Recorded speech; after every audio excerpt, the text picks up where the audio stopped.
Well, hello, and welcome to CLAldridge Art. For those of you who may not know me, my name is Christine Aldridge. I am an artist. I do draw coloring books. I have a large number of them. This is my newest book, Dragons, Flowers, and Mandalas, Oh My, and it is the book that we will be coloring from today. It is currently available at Amazon or as a PDF in my Etsy shop, and it joins the family of my other coloring books, which you will also find in those same places, starting with Flowers and Flyers at the very top, and the two most recent books, which are the 40 Fan Favorites and the Mandalas book, beside, of course, the Dragons book. So there is plenty to choose from, lots of stuff in that set of stuff. If you like what you see here, please do like and subscribe to my channel. And if you'd like to follow me on Facebook, you can do so at CLAldridge Art, Facebook, Instagram, and of course Twitter. And if you ring the bell here on YouTube, you will always be notified when I put up a new video. Whew, that is such a lot to get through. Welcome to the first adventure in coloring of 2020. I am so very happy to be here with you. And I've been watching various channels, and among them, of course, is always going to be A Colorful Life. Congratulations to Anne on creating a second channel for her craft work away from her coloring work. And I'm so very pleased and a happy subscriber to that as well, since I too have taken up the art of diamond painting. And one of the things that I did on, I want to say it was New Year's Day, is I had received this beautiful Botanical Wonderland by Rachel Reinert from my friend Mo for Christmas. And so I colored a page in it. I am so pleased with the way it turned out. That is Derwent Inktense. I really loved, and then of course, you know, I got to bling stuff. I blinged it out with a little gold. Not much, just a little various places here and there. There. So anyway, I love it, and thank you once again, Nana, or Mo, Nana Mo. As I was working on this, I was also watching a 60 colors on the same, 60 markers on the same picture video that Anne was doing at A Colorful Life. And that got me to thinking about, I don't think I want to use 60, but I want to put to test the theory that that you can use a lot of colors on a mandala type drawing, and I recognize that some of my work like this is considered mandala type, and have it turn out looking beautiful. So we're going to put that theory to the test.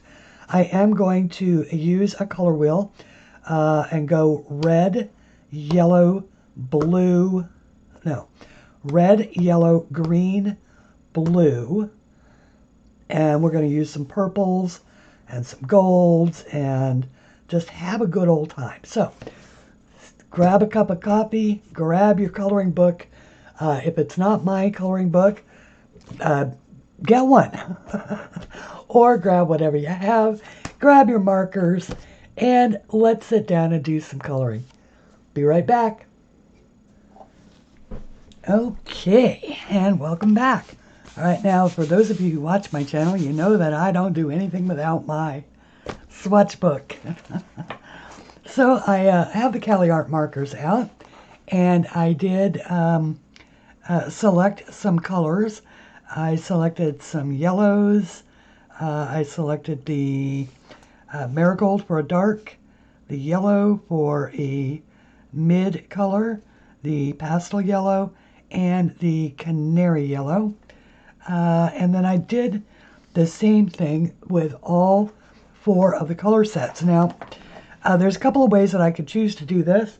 I could do the lights across this little section here and do darker graduating up from both ends so that they looked rounded. Or what I'm going to do is the dark colors out here, lighter and lighter still. So since there's only 1, 2, 3, 4, 5 spaces, which is odd, I still only selected 4 colors because I'm going to do these in the 2 lightest shades. And rather than explain that, I will simply show it to you. So I did select all my markers and put them out. So I'm going to go ahead and move my bag off to the side and my markers off to this side. And I am going to keep my swatch book handy over here on my left side or right side so that I don't screw up which color. I'm going to start with yellow. So the Y003 is the canary yellow. Now, I should mention that I have already put both a plastic sheet and a absorbent piece of cardstock behind this page. It is Amazon paper. It does take marker beautifully, but you don't want to go directly onto the plastic because it does bleed. So put a page behind it, and that way the ink has some place to soak up to, and it won't actually spread out on your page. So I want the large, this tip. What is that? That's the chisel tip. And so I'm just going to go a straight color. And I'm not going to worry if I go over a little bit, because we're going to do that with gold paint. Ooh, that's going to be pretty. All right, so the next one in the line was the pastel yellow, so that's 204. And I'm going to do that one on this side. I'm going to zoom you in here in a little bit, but just put down your color. And next is the 314, which is the yellow.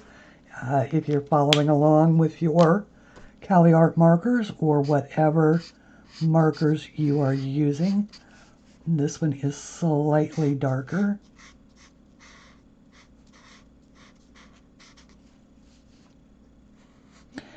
And on this one, I'm going to go on both sides.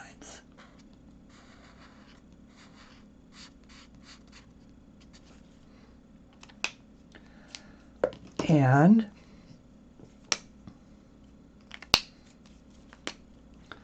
this is the darkest one, which is the marigold, which is Y416. And it is almost an orange color.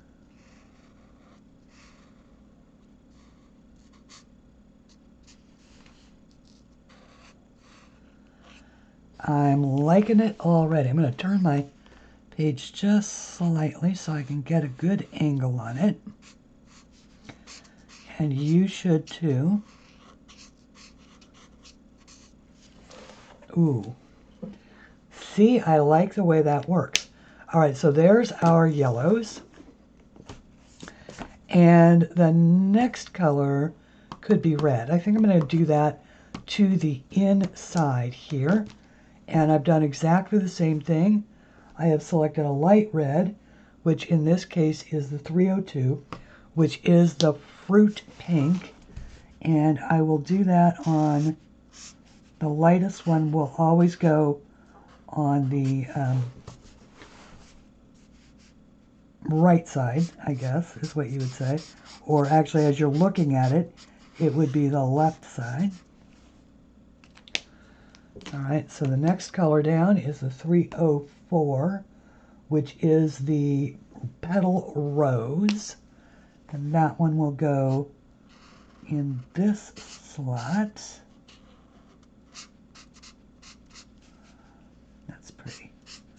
a pretty color. And swatched a new set of budget markers by U.S. Art Supply on her channel just today. I believe that video posted. There was a color in there called Begonia, and I think that the Petal Rose, the 304, is very close to that color, at least as it appeared on the screen. This is the 317, which is the deep red. And once again, I'm not worrying that I'm getting it onto the, the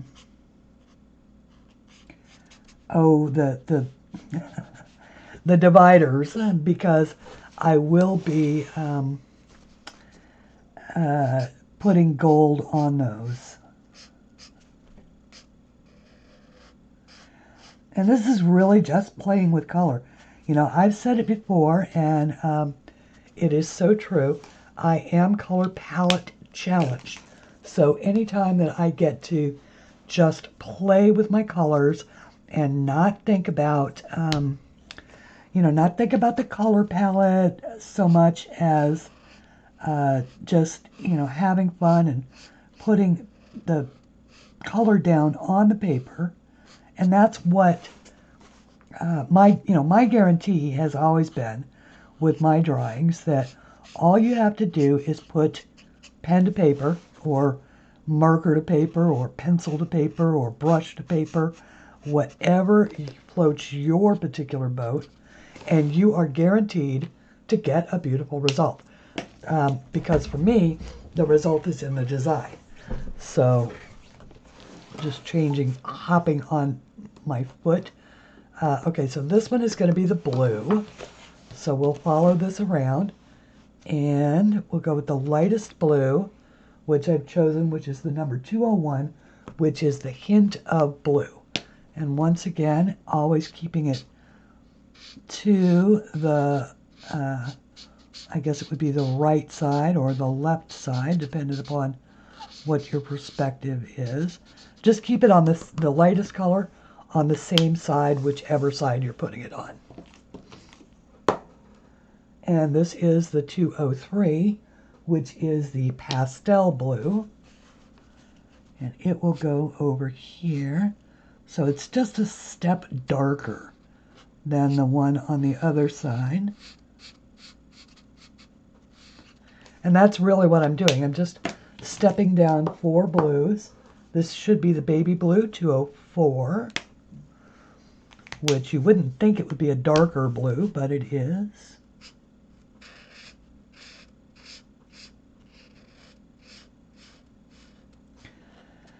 So, how was everybody's New Year's Eve?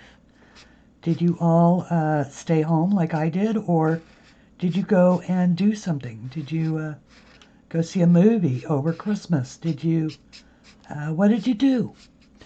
Did Santa bring you the things that you wanted or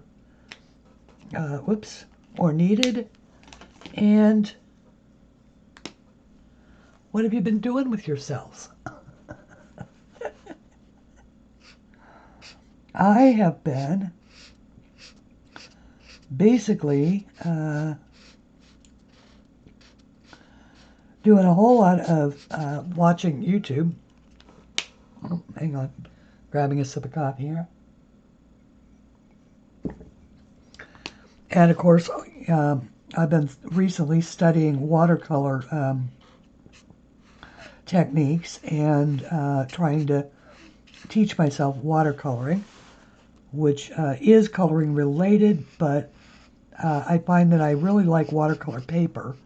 And since my watercolor paper is too thick to put through my printer, I can't put my designs on it unless I actually use transfer paper. So I don't happen to have any transfer paper, but if I ever get some, I'll put my designs on it, or I will draw new ones. But I wanted to practice brush strokes and stuff like that, so I didn't actually draw new art on watercolor paper. All right, now this is the 401, the Spectrum Green. So Once again, go to our left side. It is the lightest shade. It's a pretty green.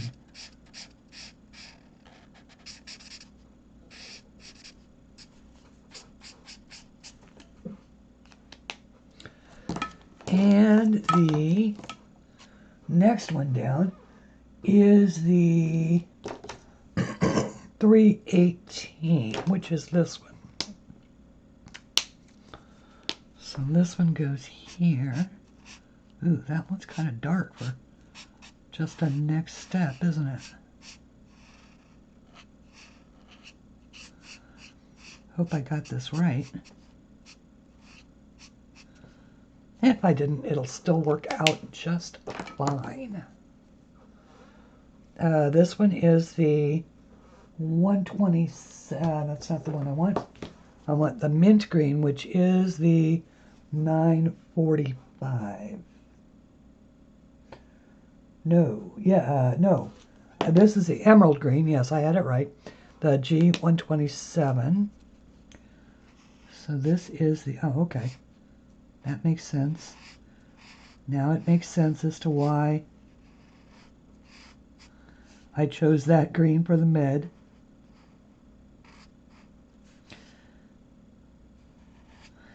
Once again, I am going to be doing the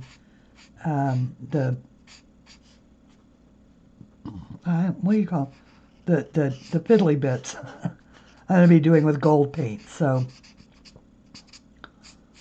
let's not worry. That's why I'm not worried about going over them. And this is the darkest of the dark greens, and it is a color called, ironically, dark green. Whereas that one was emerald green. So this one is even darker.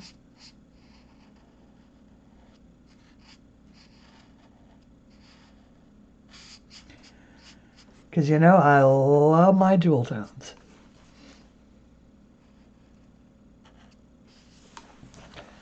And I am just going straight over the lines because marker, of course, is transparent, or the spine lines in the actual area spaces, and they will show through. Obviously, they do everywhere. Okay, so ooh, that's a good start. That is a really good start. Okay, now the uniting factor is going to be these areas in here. And let's see here. There is no color that purple doesn't go with. Or in my head, there's no color that purple doesn't go with. So let's choose a purple. And let's make it a pretty one.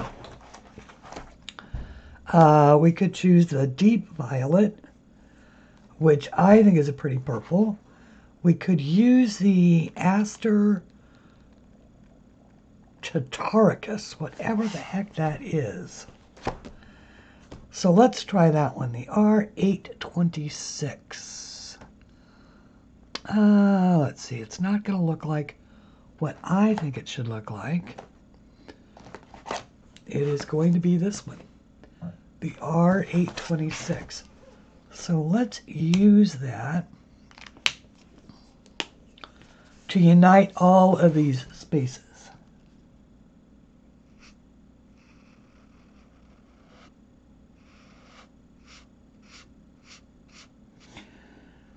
It is a very dark purple, but it's very pretty. One of the keys, of course, to not having alcohol markers spread on you is to move very quickly. Okay, now, see if my theory works, that we will be uniting our four colors together. And I know I'm working fairly quickly. That is because I want to try and do this all in one video. And my stomach keeps growling. I may not make it. Once again, I'm not worried about those crooked lines because they are going to, they're going to all be covered over with gold paint.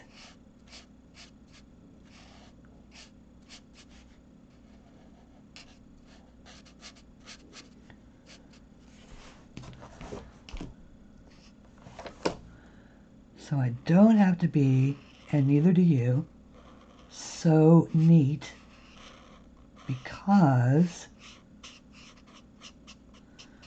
we're actually going to use, I'll show you what we're going to use, and it could be any gold paint you have, but I am going to use these beautiful Arteza Metallic Gouaches that I received last year from a subscriber.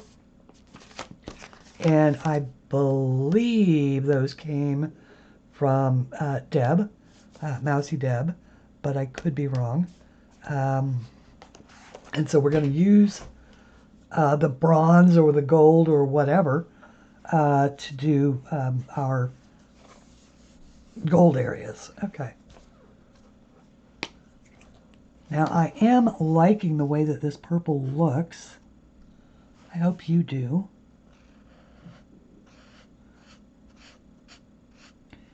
I didn't zoom down yet. I probably should, but we'll do that when we get to the little finer detail, or actually when I do these gemstones.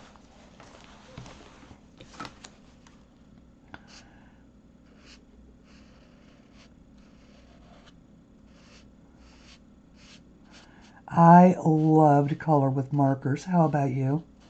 Do you like markers? I really didn't think I would. I honestly did not think that I would love to color with markers as much as I do. I do think that I am going to go ahead and do the inside of these in this purple as well.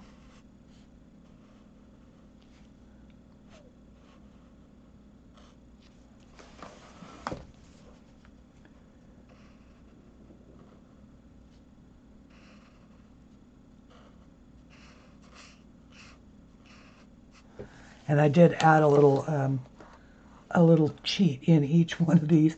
I put the initial of the color so that I knew which order to go in. And now I'm covering that up.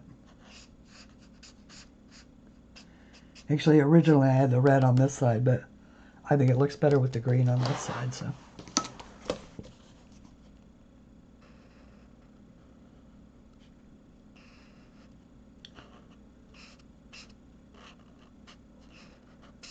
Okay.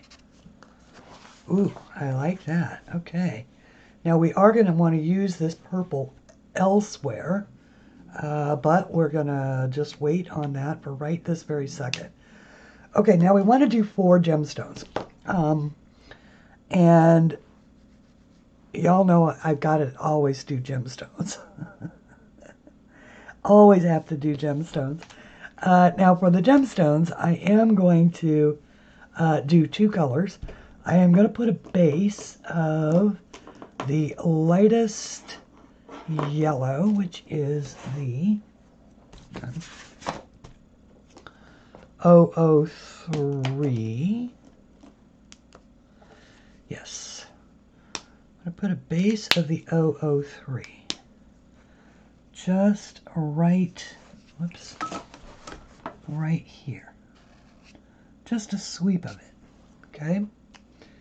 And then I'm going to do the same thing with the others so I know what color they're supposed to be.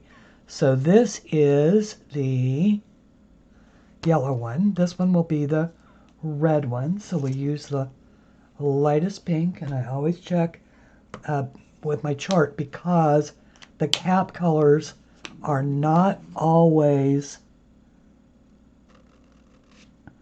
really indicative of what is the color of the marker. So they do pretty well for the most part, but and this will be the lightest blue, which is a hint of blue, 201. And And once again, just a little sweep. And what the little sweep is for is not only to show me what color it's supposed to be, but also because gemstones have, in order to make them look translucent, you leave a little light space and at one end or the other. So I've decided that that will be where the white space goes. Now we'll get you all zoomed down. Let me futz with the focus here just a bit. Okay, now the second color I'm going to use is the next lightest. So that is, in the case of the green, we're going to start with the green. We're going to go G 318, excuse me. And we are going to start, and I'm doing this one first because it's going to be the hardest because I've got this ridge that I have to get my wrist over. So I'm going to start by just making a oval like that, and that is going to start to bleed together, and then I'm just going to come down just in little strokes like this.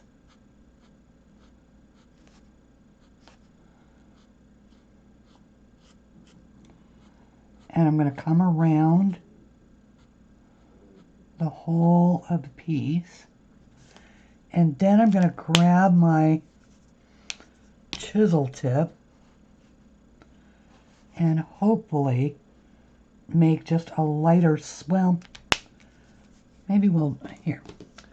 We're gonna work them both. We're gonna use the lighter green, again, the spectrum green. And I could use the colorless blender as well for this. As a matter of fact, why don't I do that?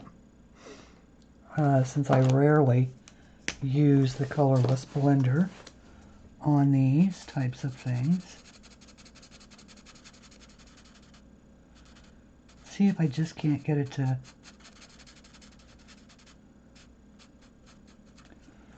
sort of bleed into each other a little bit more.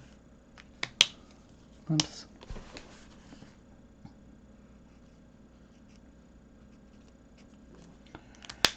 Just leaving that light spot.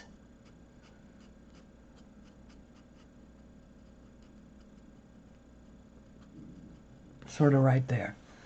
And we'll see how that looks.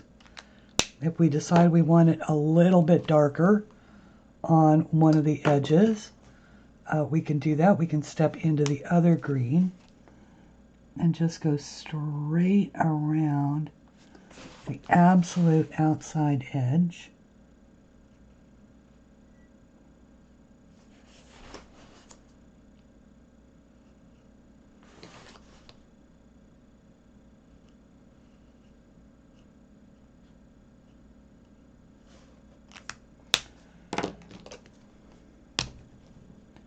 Grab a little bit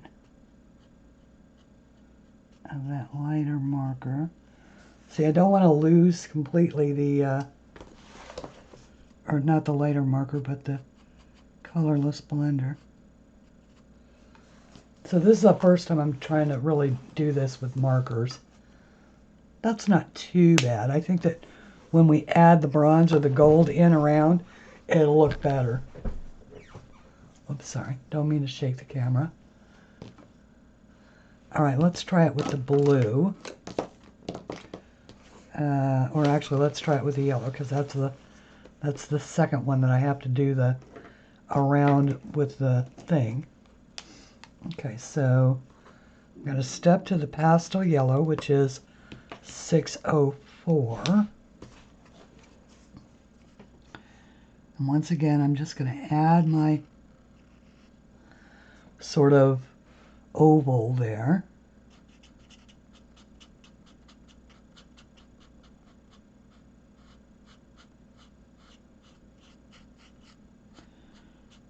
throw it, you know, leaving kind of roughly just that lighter spot. And then using, let's try it a little bit differently this time. I'll go back to that lighter yellow and make sure I've got the right one. Y003, canary yellow, and then do this. Now, even though I went over that a second time, it looks like it all blended in. I think that when it dries, it will be, there'll still be the light spot there. And we'll find that out. In the meantime, if we wanted to, we could also, and let's see if I can do this a little better this time, just sort of go sparingly around the bottom there and around the top up there. Once again, I'm going to grab that super light yellow and just sort of use that as if it were a colorless blender. Once again, we are playing here. We don't really know what's going to happen yet. So we've got that one. I don't know, they're looking pretty good. Let's try the red one. So I've got the pink, which is the fruit pink, which is 302. So the next one down is the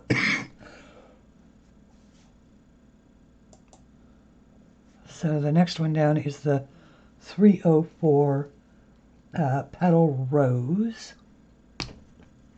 Oops. One more time, go for the oval. It'll be bigger than you think because it will, as the marker bleeds toward each other, it will get smaller.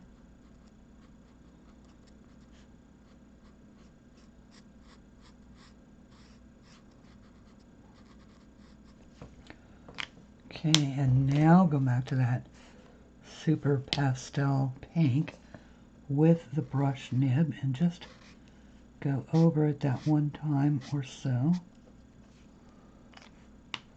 And it should blend into each other. And then use the next one down, which is the 317, which is the deep red. And see how it's bleeding all the way out like that? We're going to need to definitely cover that up with something opaque, but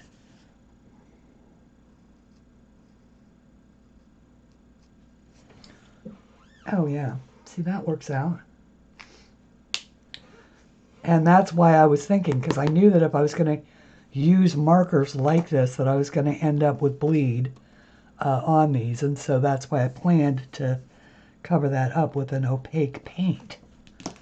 Okay, yellow is keeping all my colors together here.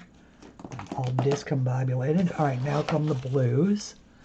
And our next blue in line is the baby blue. No, the pastel blue, which is 203.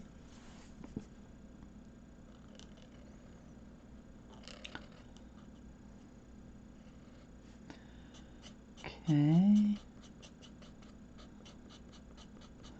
This one has gotten a lot of use in my set. I did the, if you saw the 2019 year in review, I used this one a lot on the horse. The horse. the Nadia Vasilikova horse, which was the first time, and make sure I got the right one, 201, yep, hint of blue. All right, so once again, let's see if that one acted very much like this one, and it's left me just barely any lightning, but it is still there. And go with the next blue down, which is the 204, which is this deceiving baby blue. tiny bit around those two outer edges. Not very much. Okay. Translucent gemstones. Oh, I love it. I love it when a plan comes together. Remember, the goal here is to fool the eye. And once we add the bronze colors in the metallics, I think it'll look really cool. All right. I'm going to take a quick pause for the cause while I do grab something to eat so my stomach doesn't growl at you loudly.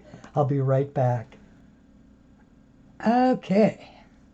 So, I am back, and I had I decided to make a bowl of oatmeal, and I had, I don't know if any of you guys make your oatmeal in the microwave or not, but I had a case of the exploding oatmeal. So I've been gone a little longer than I anticipated. All right, so now I am going to do the center here gem, and I am going to make that one a like a peridot green. So I have the anise, which is the G902, and the next one that I'm going to use is the G804, which is the yellow green.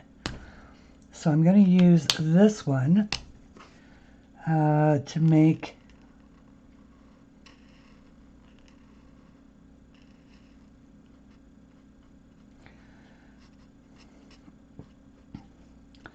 a highlight like that. And normally I would have made it more like a little fishy, but it didn't work out that way. We'll make it work.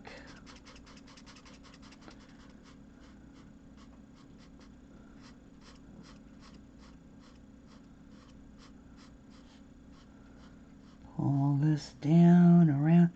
Plus, on this bigger gemstone, you can really sort of see what I'm trying to accomplish here. Just touching it very, very lightly.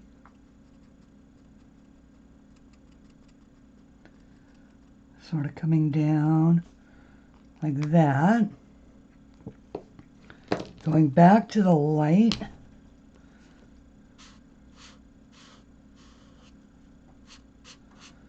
Putting down a little more color. And just sort of hopefully letting that soften up and bleed a little bit toward each other.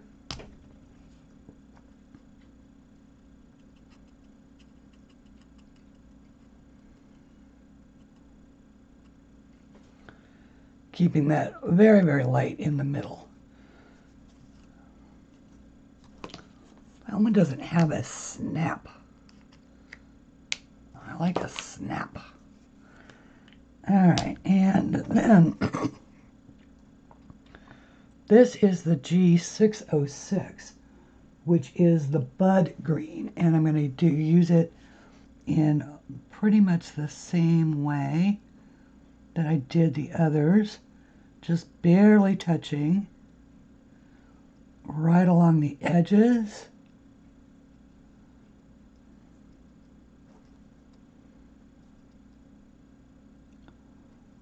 Of these like darkest sides. Not worrying about it, letting it bleed in just a little bit.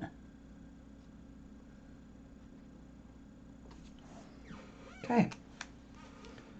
So just like that. So our little jewel tone is looking pretty good. Now we're going to unite those colors again by choosing probably a single color for the surrounds.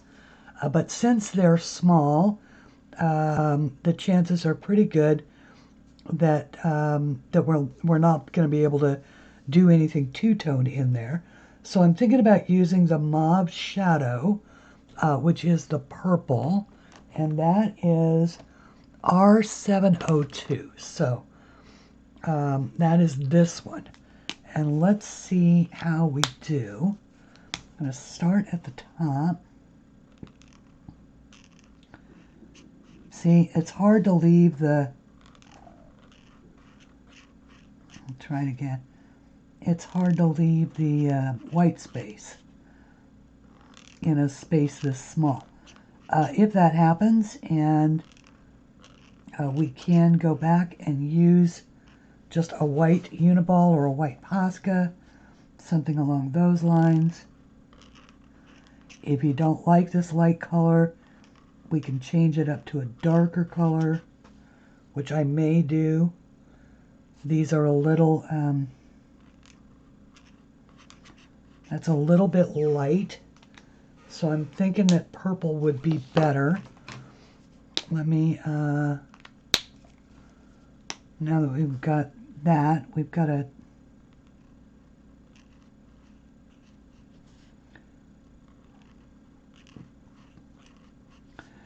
chance to redeem ourselves with the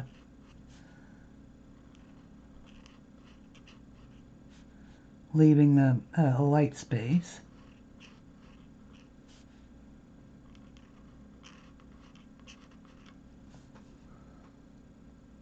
Yeah, I like that a little bit better.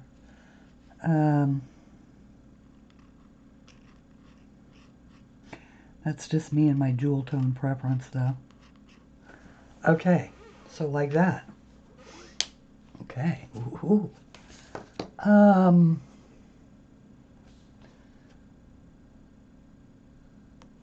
So now let's break out the gouache. Let's break out the gouache. Although, what do we want to do with these?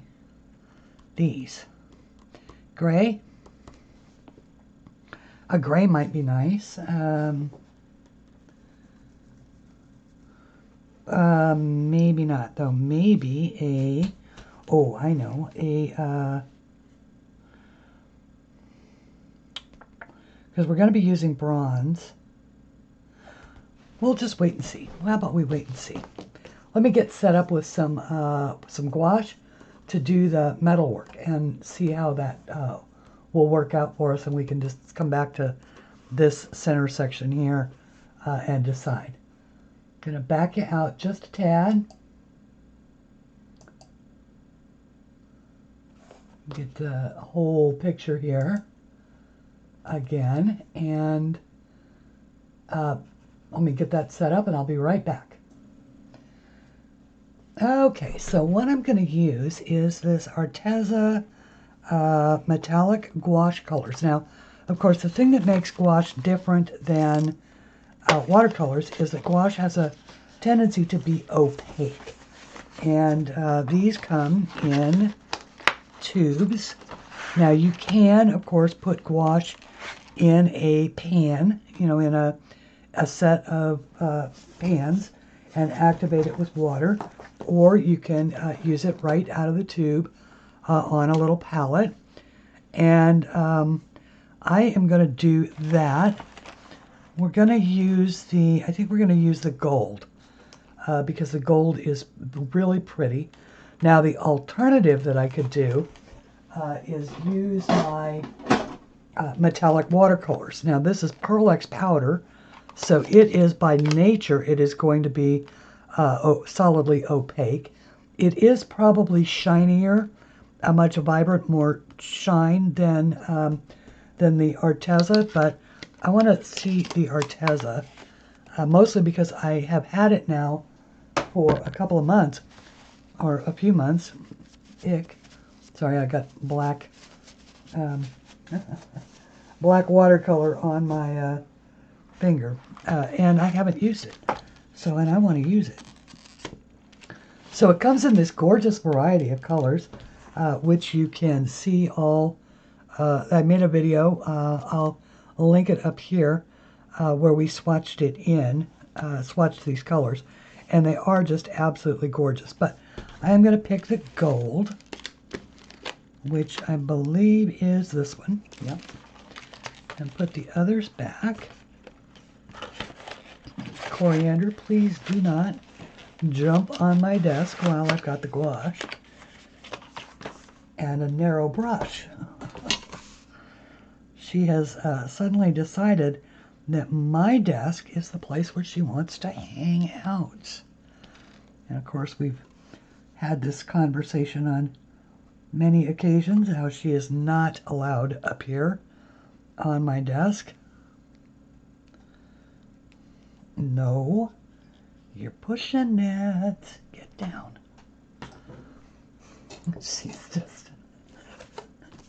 She's just trying to be a pain.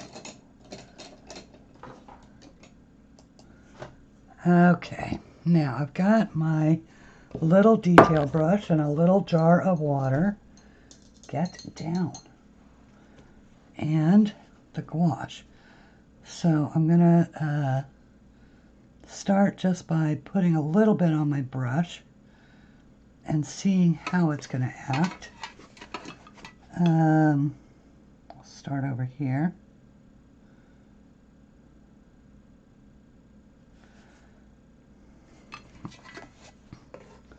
And I realize that you can hardly see that. So let me zoom you back down. Are we still in focus? I hope we're still in focus. I may need to get a narrower brush still. I need to make sure I have a very steady hand for this.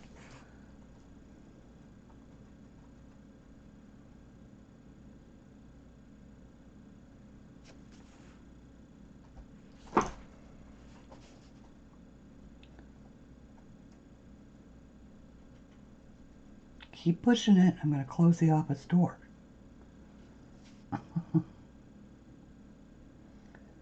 She's like, oh no, don't do that. Don't do that. I'll stay off your desk. I promise. Yeah, I've heard that before.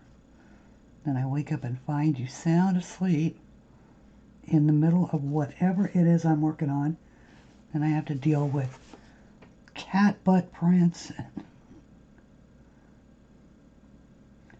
paw prints. Get into the paint, and then she gets into the water. Because if there's a jar of water on my desk with my paintbrushes in it, she's got to stick her nose in it.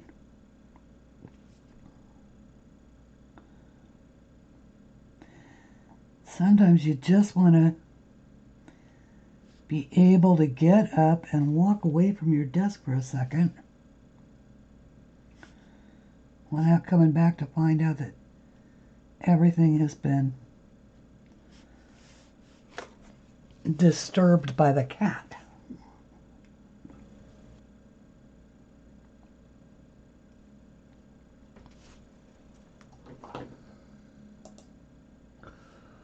Now this is probably a very tedious way to do this.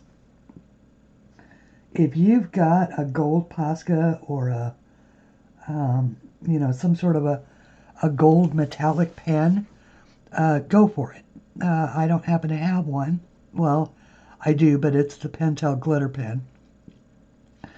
And I love it, but I just wanted to see what these will do on a coloring book page. And so far, I'm really happy. It does take a pretty steady hand, but it's really cool.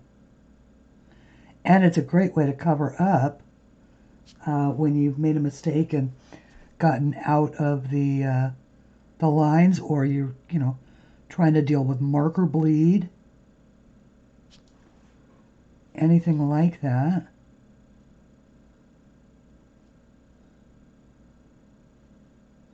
Now, it is water soluble, so you wouldn't want to, you could probably use it on watercolors, but you would want to make it a final step.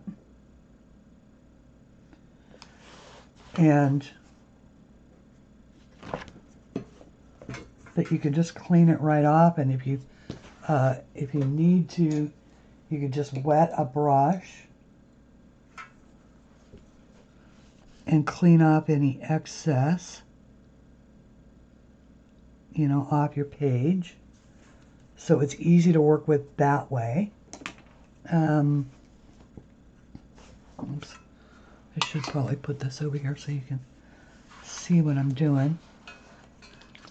Grr.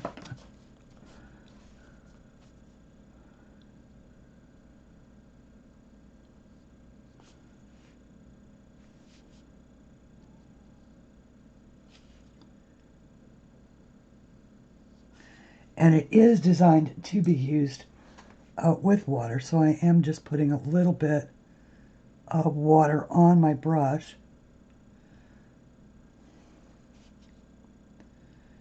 Just so it flows off the brush a little easier.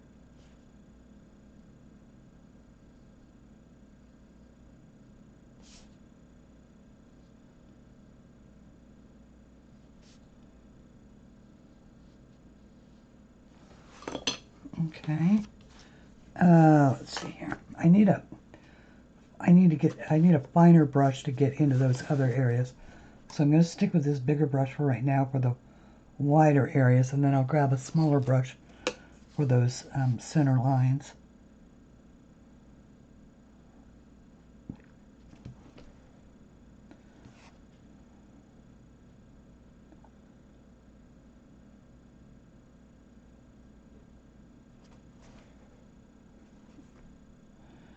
Now on this, where I've got two that come together, like right here, I'm trying to stay away from that black line. But if worse comes to worse, you can always just draw that black line back in with a fine liner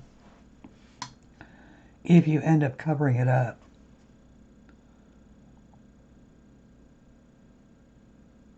I'll probably use a micron or a... You could certainly do it with a ballpoint pen.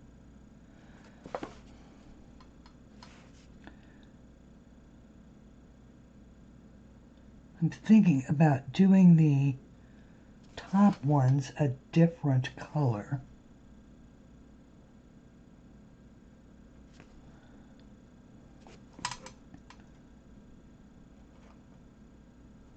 Just want to do one section so we can see what it looks like.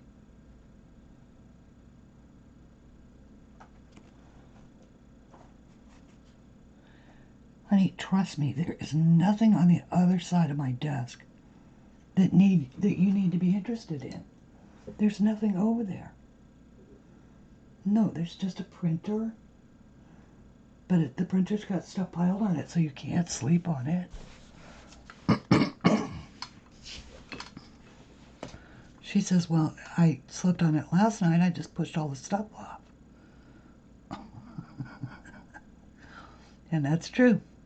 I woke up this morning, came into my office, and everything that was on my desk, on the right side of my desk, was on the floor.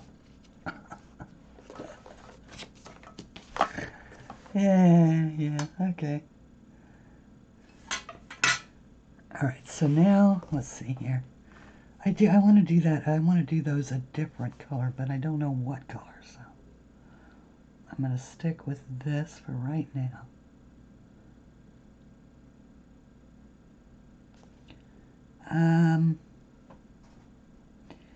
Yeah, I'm not happy about covering up those black lines.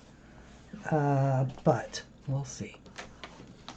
It doesn't look like, I think from your angle it doesn't look like I'm covering them up, but from my angle I'm seeing it. It looks like I'm covering up the black lines.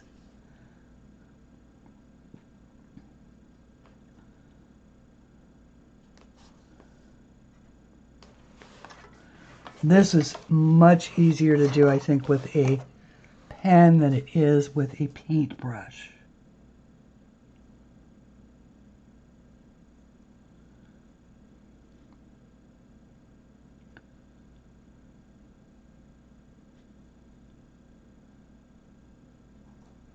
But you go with what you've got. All right, so now Let me see if I can do a little bit of cleanup on those lines. Oh, heck yeah. Yeah, that's easy. Okay. So we'll do a little cleanup on those lines. These natural hair brushes are not the right. They're not the right thing to use. I want a little Teflon brush. I think that is going to be, that's going to make that much easier. And when I say a Teflon brush, what I mean are the ones like you get over at like Walmart and such like that. Like this one is a Teflon brush, and so is this one, and that's the one I want right there. Okay. So they're they're blonde. They're actually not bad brushes at all, and they seem to hold up fairly well. But I like them because they're a little bit stiff, and so you can get, you can abuse them a little bit more as far as adding pressure on them. Yeah, okay. See, so that sort of drags the color away from those black lines. Do the same thing here. Oops. I want to be sort of careful on that.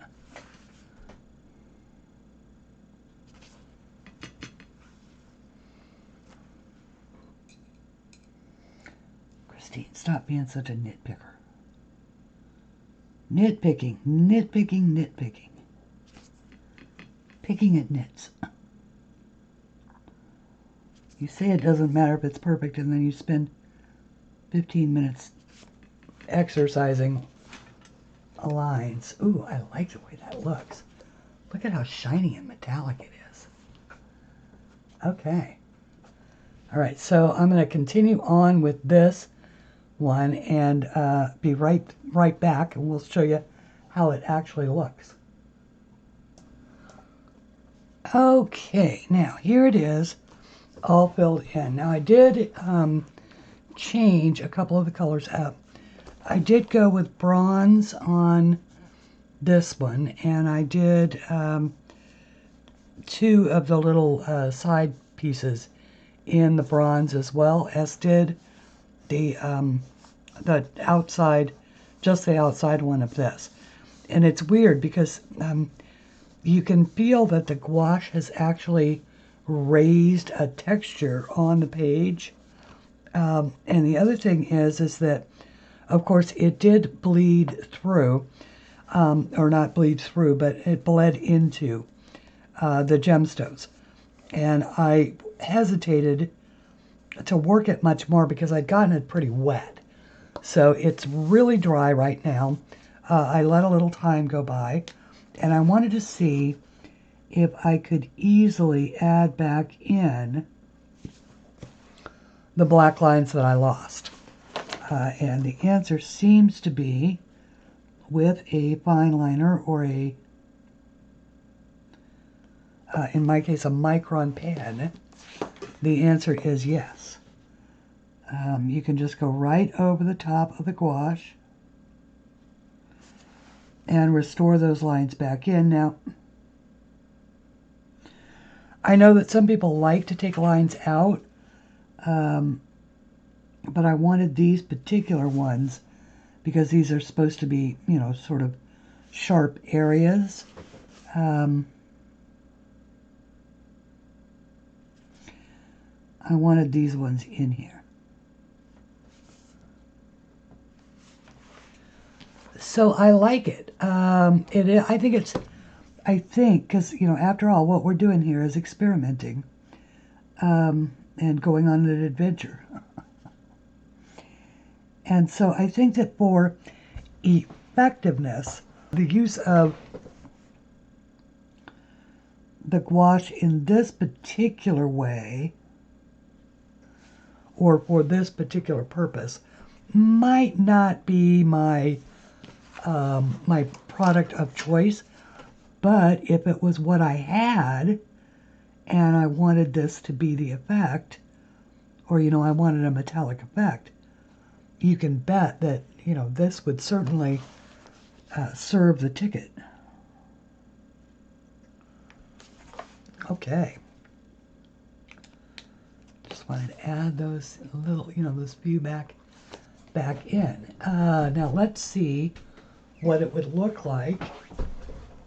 We're going to use it on the inside of this with just the Pentel Metallic Glitter Gel Pens. Now I am going to choose the copper, and the reason why is because the copper dries looking almost gold. And so let's see what we can do here. Where do we want to go? Let's go inside here. Now we already know that these are just spectacular. I think that when it comes to adding bling to a piece, that you just simply cannot go wrong with the Pentel.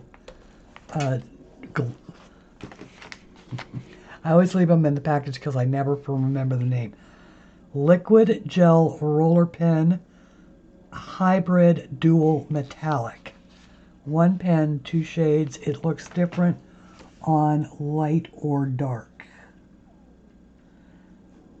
And I have swatched these on both light and dark areas of a page. Let me put the cap back on just because I don't want them to. See if I can remember where I swatched them in the book. There it is.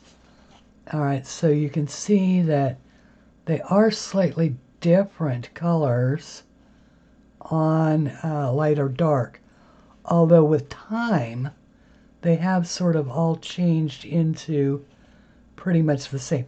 The only one that's really disappointing is the violet blue, and I say that because no matter what you put it on, it's gonna dry blue. Now this, although it doesn't look like it on the camera, there is a distinct difference between the blue-green here and the actual green here. And the same thing is a little bit less true of the green-blue, although it is certainly more green on the white as it is to the blue. Those are, to me, those are almost interchangeable. And then, of course, the violet is truly a blue. But the orange, yellow, and the gold work out on black to be gold. I mean, they're both pretty much identical on the black side, and they're truly orange and yellow on the white. So I have figured out what it is about, at least when I'm here. Anytime I put something in my hand, the cat thinks that I'm eating. Because I eat a lot at my desk. And so she thinks that she should have some of it. And the fact that I'm talking. And so she thinks I'm talking to her out loud. Since you've been really bad, and since it's now the perfect opportunity, you want to meet the people, Coriander? Do you want to meet the people? Let me see. Let me see. We could have you come over here and meet the people. You want to meet the people? Would everybody like to meet Coriander? Hang on just a second. I get calls a lot to meet my cat. Hey, you. Come here. Show us that pretty face. Show us that pretty face, huh? Oh, come on. Oh, there. Oh, Oh, oh, look up at the camera. Oh, what's that? What's that? What's that? Is that the, oops, I can't, she says I can't see it. There it is. Oh, she's a purr. She's a love. I'm sorry. I didn't mean to make you look at the camera. Yeah, you don't have to look at the camera if you don't want. But you cannot really stay up here. You know that, right? Okay. Yeah, I know. But how about, will you lay down? See if I can do a Dee Dee and make you lay down. There you go. There's that beautiful girl. There's that beautiful girl right there. Oh, oh. She says, I'm having a good time. So this is she's what they call a bullseye tortoiseshell pattern. And she's got a true bullseye on the side of her when her hair is fully grown out. Ouch. We had a little problem with fleas last year, so unfortunately her hair is just now growing back. And of course now I'll have cat hair all over my desk for days, but that's my cat. So for those of you who doubt that I actually have a cat, because you've never seen her, let's start the new year off with the cat. There she is.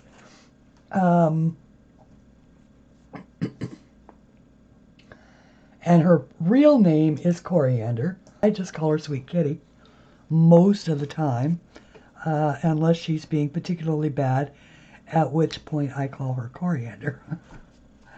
All right, let's see here. And so we've done that one, and we'll do this one also in this more orangey. And you can see this also goes a lot faster, and you can be a little more precise than you can with the paintbrush. So I am thinking that if you are going to do embellishments, metallic embellishments, and I mean, you know, obviously if you have a really steady hand, you can do them with a brush and watercolors, but otherwise I would just go for these glitter pens because they are just the cat's meow. Aren't they? Aren't they the cat's meow? Oh, she says, all right, that's what I wanted. I just wanted to say hi to the people, and now I'm done with you. I'm going off to do my own thing. She's out the door she goes. Okay. So, her own thing usually involves eating and grooming. Those are the two things she is really good at. Oh, and of course knocking over piles. So she's probably in search of a pile to knock over, or something to cough up a hairball on. There we go. So there's that, and we'll just continue on going around. We can see what that is going to look like. Let's figure out what we want to do for the outsides. I'm actually going to go around. Why don't I do that? Why don't I go around with the gold, and then we'll bring it back and we'll do the outsides. And I'm just going to do the glitter gel pen on the inside there because it does. I mean, I only have this much left. Greedy soul that I am, and I love this for just, you know, blinging out a little piece. This is too big of an area to do it in. So I'm going to go back to my gouache paints, do up the rest of these sides, and I'll be right back. Oh, and just like that, through the magic of editing. It is, by the way, a new day. This did take surprisingly little time to do. But it occurred right at the end of my day, so I have, it is thus a new day that we are continuing on. Okay, so on to the next thing, which is this little interior here.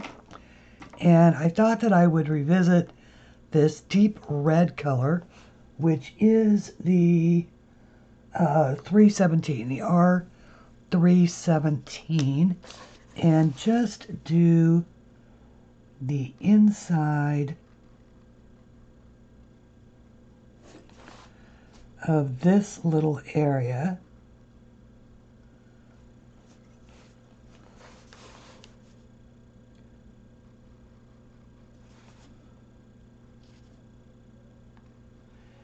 So for me, it is currently Friday morning. I am hoping to get this video posted on Friday. And I do apologize. I realize that I put up a couple of videos and haven't said a word about the fact that I didn't stream last Sunday.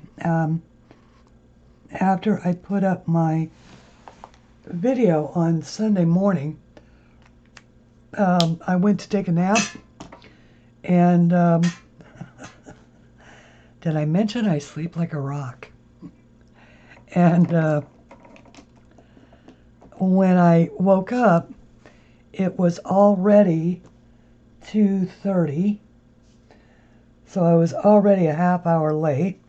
Now I'm taking the yellow, which is the 314, which is the mid-range yellow here. And I'm going to do this area in here with it. And I think that'll be a nice offset to that peridot stone. Just pulling in that color in a second use. And by the time that I would have gotten set up and ready for Sunday, it would have been after 3 o'clock. And since I know that other people also stream on Sundays, I figured that it was just the universe's way of telling me that I should take the day off, since I haven't taken any days off in a while. So I did. I took the day off, and then, oh, that's pretty. Okay, and then I did do the wrap-up video for the year, and then, hang on just a second. Okay, this is the Y423, which is this yellow ochre color, and I was going to use it in this area, I believe. This may be a mistake, but I'm going to try it. And then on New Year's Day, is it New Year's Day? Yes, it was New Year's Day. Dee Dee streamed, and so I was in her stream right up until the Rose Parade came on. Now, I am originally from California, and one of the things that you can count on in LA or anywhere in California is there is going to be a television station that carries the Rose Parade. Now, different stations over the years have focused on different aspects of the parade. Some are, seem to be enamored of the musical acts or the guest stars, and so they put their cameras in a strategic spot to be able to capture that. But I actually like the coverage on KTLA, which is the local, KTLA is channel 5 in Los Angeles, which means it's the local public broadcast station. And they talk about the flowers. All of the flowers that each of the floats is made up of. They always have a fantastic camera vantage point, both on the ground and right at this bizarre corner where it literally, the parade marches up this way, and then it has to make this corner that actually comes at an angle like this. And it's the most fascinating thing to watch those gigantic floats navigate that corner. Some do it, they practice it, obviously, but not on site. And if you've ever been inside of one of those floats, you know that the window that these guys can see out of is really only a few inches high and, about maybe 3 feet wide. And they have to be able to drive this gigantic float along the parade route with only that, vantage point. So I always think about it from an engineering standpoint and how they make these these absolutely incredible floats. So also here in Virginia, we are, it's not a big deal here in Virginia. So, they think nothing of cutting into it with commercials and, let me get us back on track here, and all kinds of stuff. And so anyway, I watched it online. I watched it on YouTube, live, commercial free. It was the best coverage I've seen in years. And it was just fantastic. Okay. Now, we want to do gemstones. Yes. Gemstones around the edges. And I want to try some colors that I haven't already used. So I want a nice sapphire blue. Excuse me. A nice sapphire blue would probably be this beautiful, brilliant blue, which is the B016.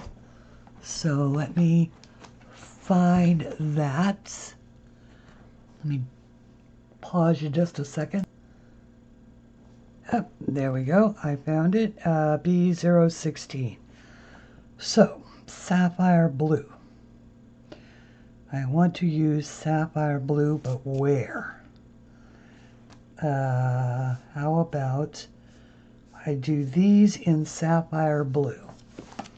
I have to decide where I want my highlights. How about there?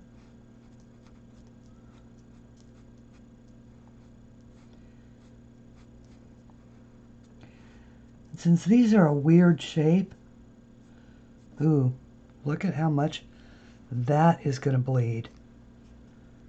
Okay. I'm not overly enamored of that. I want to see how it dries, but I want to also try something a little bit different in that I want to put some sky blue down, which is the B003, which I believe is this one. Yes. Okay, so let me do this. Let me put some sky blue down.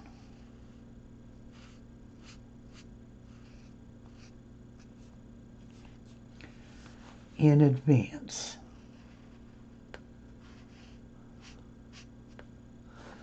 And it could be that that marker is just really juicy because I've never used it.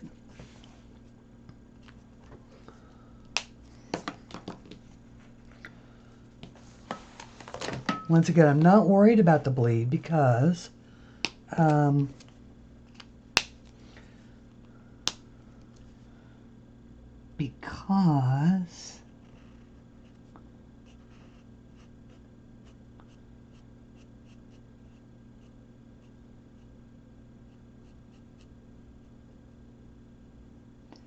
going to put another color in there. Wow. Yeah, that's going to be tough. That's going to be a tough thing. I think I may have to go at these. I mean, I think the color will work, but I think I may have to use just the Posca or the Uniball to give me, because look how much that's going to bleed.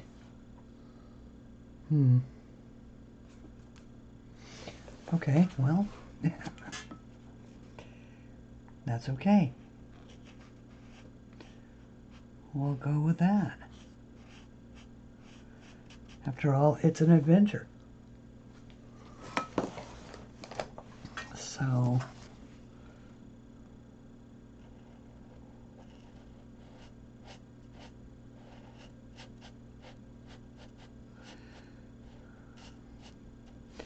see, the more I'm using it, the more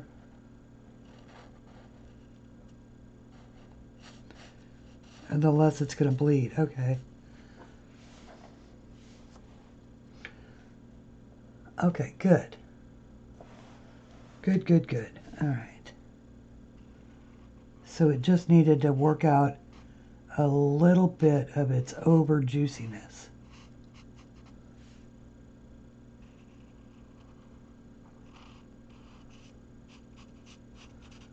Not sure how I feel yet about making my highlights go in and out like that, but yeah. Okay, I'm liking it. I'm liking it. We haven't ruined it. We haven't ruined it.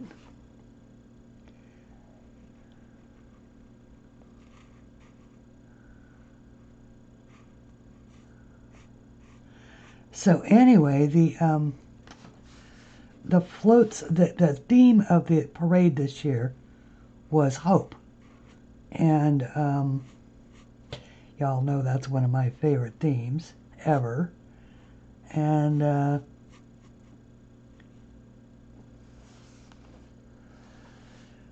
so needless to say, it was just the most pleasant of days.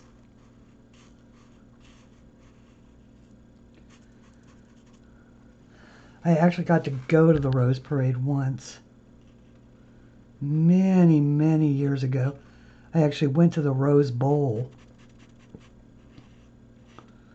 In addition to the parade.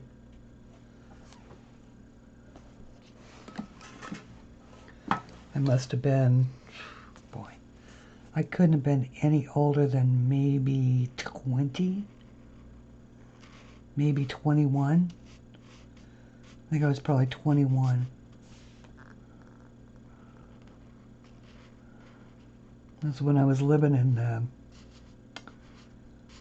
La Crescenta, which is a town that is, there's La Cañada, La Crescenta, Flint Ridge, Pasadena, Glendale. It's all right there. They're all sort of suburbs of Los Angeles. Because I was working on Wilshire Boulevard.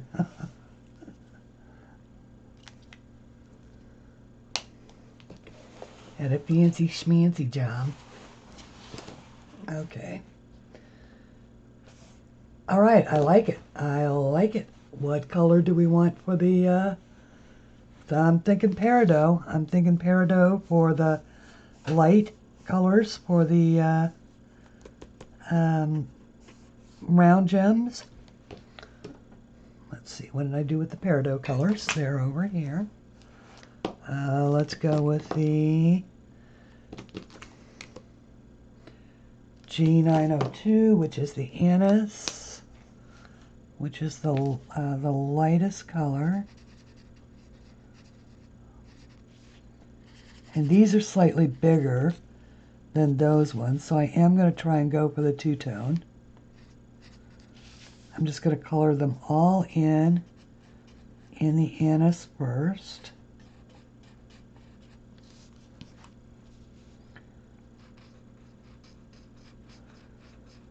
This video is probably running a little longer than I would have liked, so it just goes to show that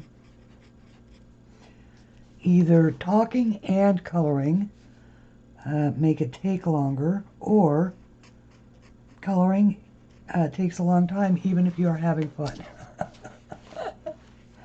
Which is good, which is one of the reasons why it's such a satisfying hobby. It keeps you occupied, keeps your mind occupied, keeps your thoughts young, I think. Young and colorful.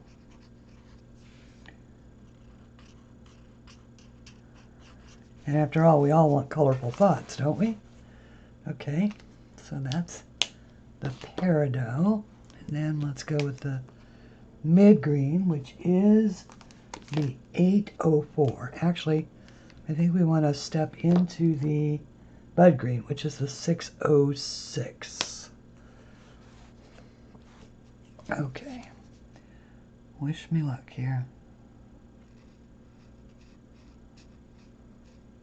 See if I'll hold out in holding that highlight.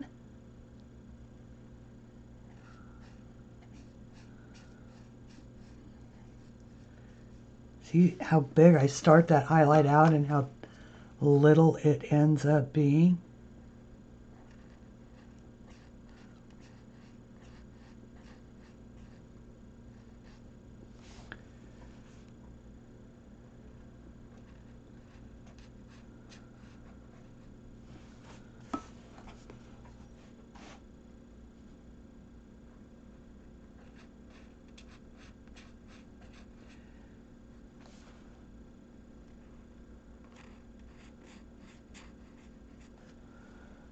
Ooh, yeah. But oh man, look at how pretty that turned out. With the the glitter all over it. And it really didn't take that long to do. The first one was the learning experience. And then the second one, anytime you are working on something like this and it's the first time you're doing it, there's always a learning curve. And so you do better. And by the time I got to the fourth one, I was a whiz at it.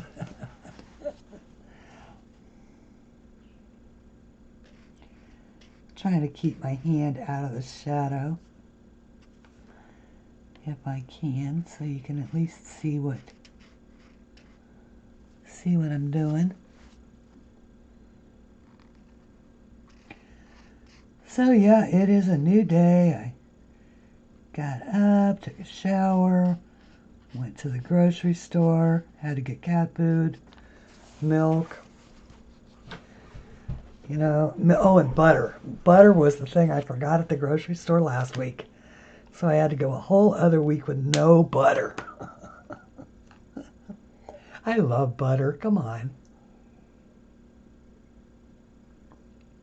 It makes, in a pinch I'll put mayonnaise on my toast, but and for all of you who just went, ick, try it. You'll like it. Actually, you do mayonnaise and some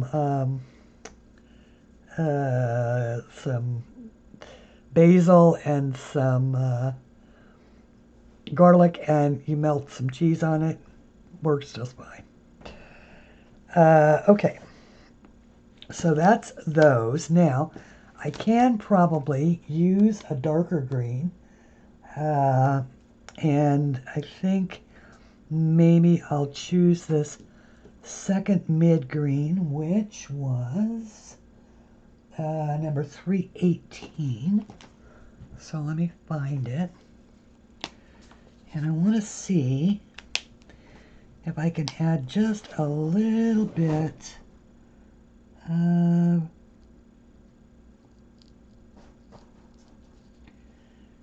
character here.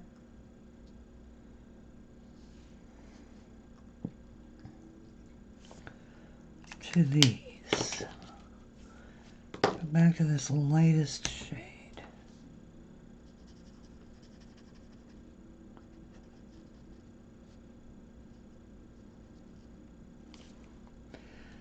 Just want to do maybe one or two to see if it helps a little bit. I kind of like it. It really is a running joke. I open the wrong end every time. I'm like, Now, is the dark one the... And yes, I do know that there are those little black bands. But my mind won't hold, is the black band for the fine tip or for the chisel tip?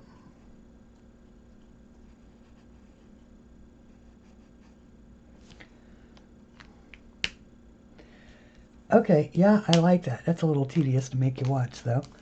Let's see how the that color, that color there, works for, that's the yellow ochre, I believe. Let's see how that color, yeah, the yellow ochre, let's see how it looks on the, yeah, 423, yellow ochre. Let's see how it looks around these two. This one. Cut in these edges.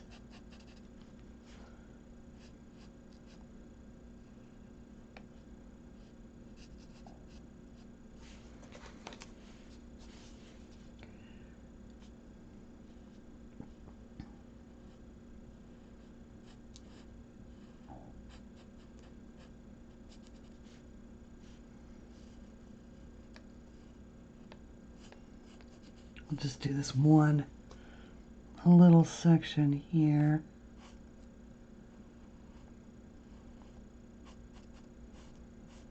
And that ought to give us a pretty good indicator.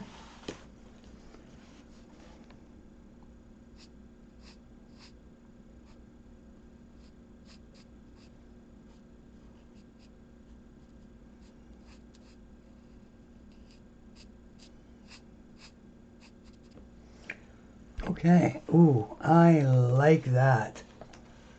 Okay, how about that?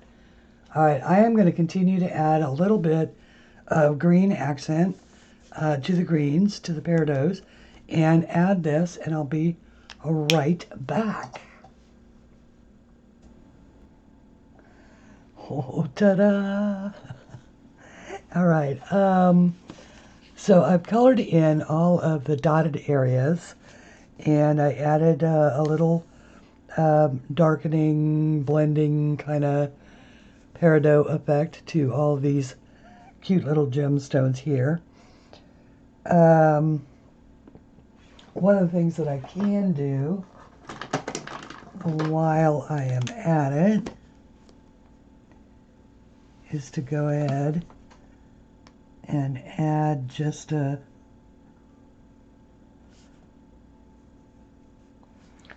little bit of a highlight back into those bottom ones so that they match all the others. Now I've decided that in the area, all of these areas here, the background areas, I toyed with the idea of using black, but I think what I'm going to do is use pearl. So just pearl white, and I think that will be really pretty.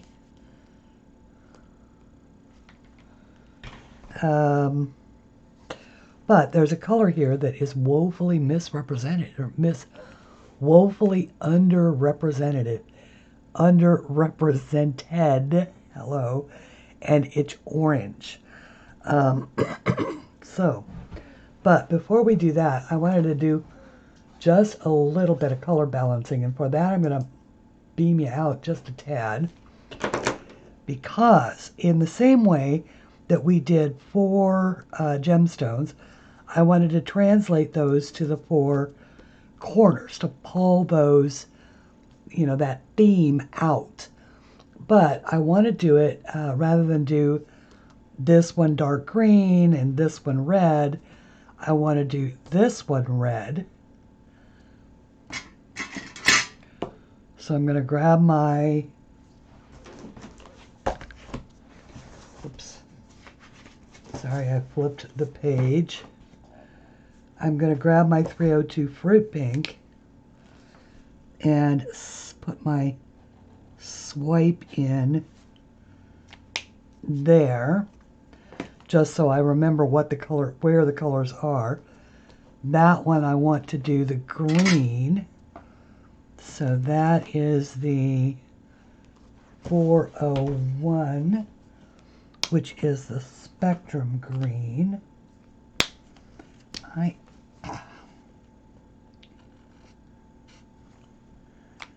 Alright, and this one would be the hint of blue, which is 201, not that color, 201. See, I looked that time. And lastly would be the yellow, which is the canary yellow, which is the 003. I did not look, thus I got the wrong one. Okay, so now that we've marked those, we can think to our orange cells. I was just going to do the 3 gemstones on each side of this in orange, and then these ribbons. So this is the rouge orange, which is 906. It's bold, it's in your face. I'm going to use it full strength on these here.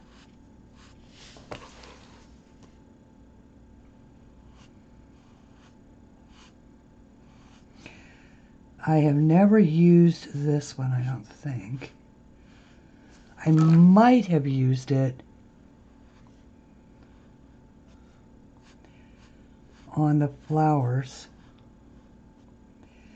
in the horse, because it's not behaving just like that. You know, I'd never used that sapphire blue, so that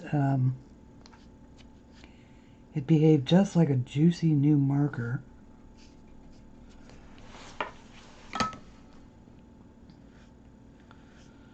Trying to be neat and keep it inside. Hello? Yeah, no. No, there's nothing over here that you need, Coriander. Believe me. There really isn't.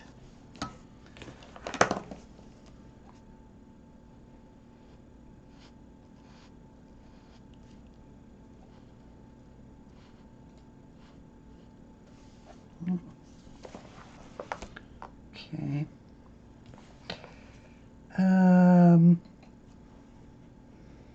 No, I don't have to live with that. I could change it to another color anytime. I mean, it obviously would have to be something along either the reds or the oranges. There's nothing you need over there. She's actually in the paintbrushes.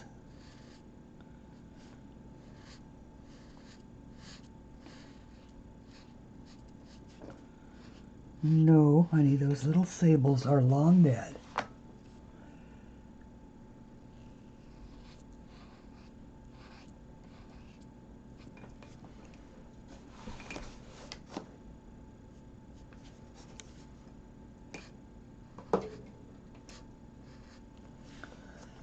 Hang on just a second. Sweetheart, no. There you go. Yes. You can be on your pillow there. But you can't be on the desk itself.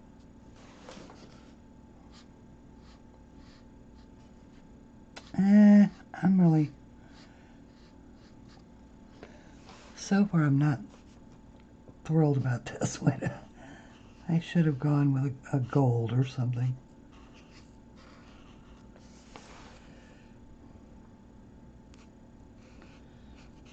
But on the other hand, it may be a little in your face, but we'll see. Have to wait and see. Okay, now this is the Y701, which is the salmon pink. And so I want to do just a little sweep of, well, might as well do the whole thing.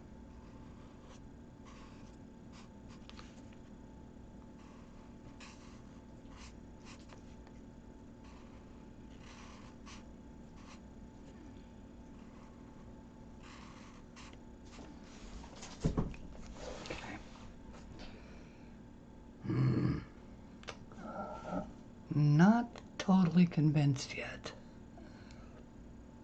That might be better in that rouge red. Pulling that dark red out instead of the orange. You know what? Let's do that. Let's do that.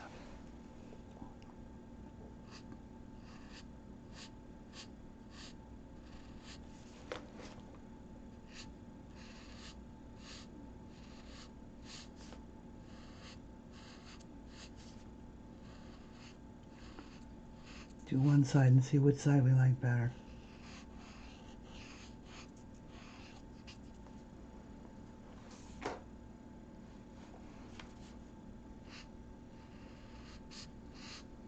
Yeah, the yellow was just, or the orange was just threatening to be too garish.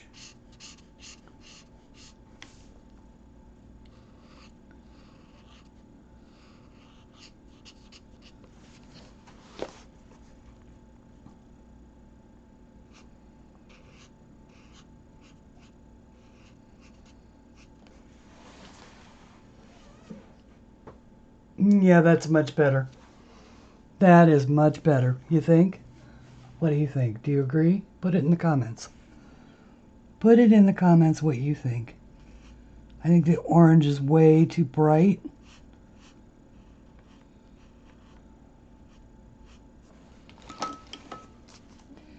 And the red is a much better fit. Excuse me.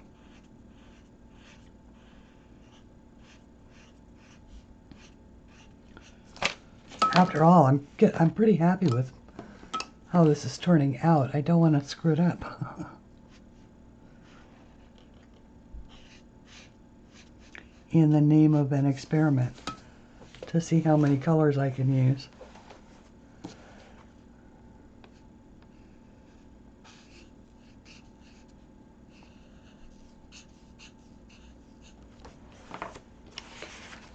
But the thing about it is that an orange is easily changed to a red.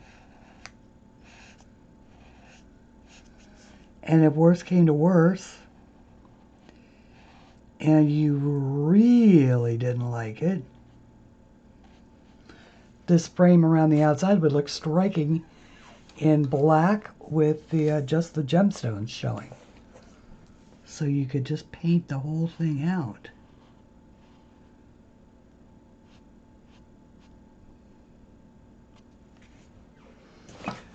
Okay.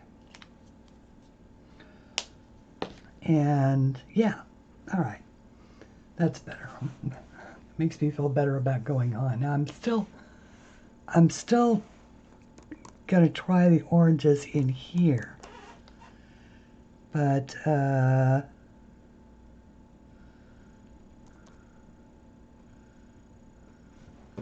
we shall see. We shall see how it works out.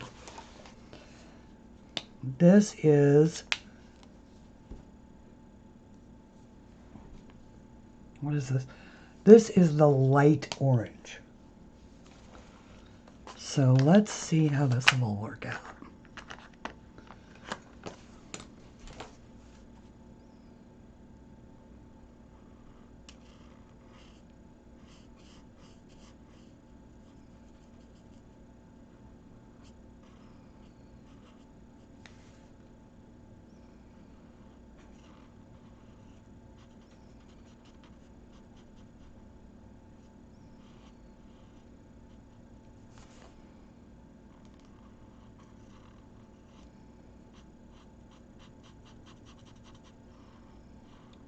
see how it goes. So I'm just leaving a little bit of space in there.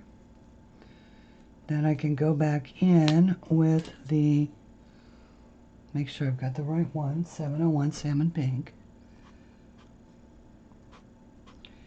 And just give those lower ones the once over.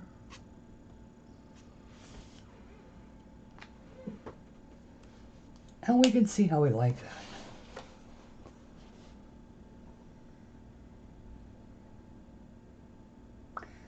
And I'm going to go ahead and put in the other side. And then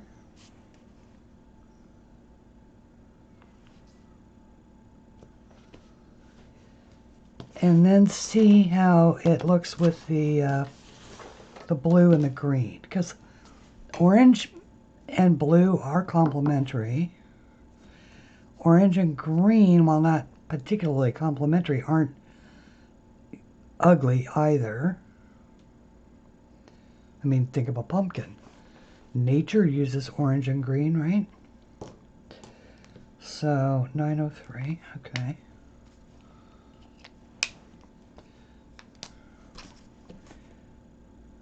Yeah. And the two places I would use it, because orange is the complementary color for these turquoise blues, I think we'll be okay. I just think that other orange was just way too dark.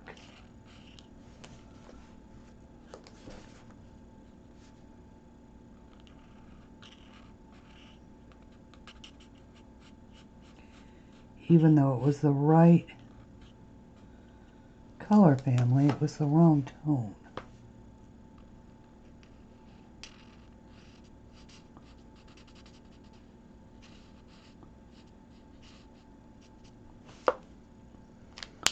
Okay, so leaving, I left the, you know, sort of the double,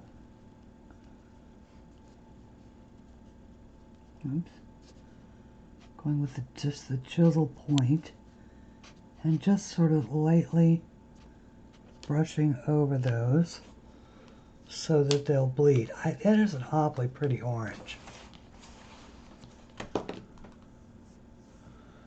And maybe, okay, well, hang on, let's keep the jury out on that for a second. Jury's out for a second. My goodness, I have a lot of markers out on my desk. All right. Let's see, the blues. Okay, so we want the, whoops, as I'm dumping things all over the floor. The 203, is that the one I want? Yes, the pastel blue is the 203. So, okay.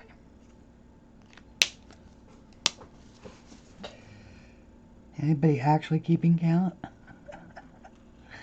of how many times I opened the wrong one?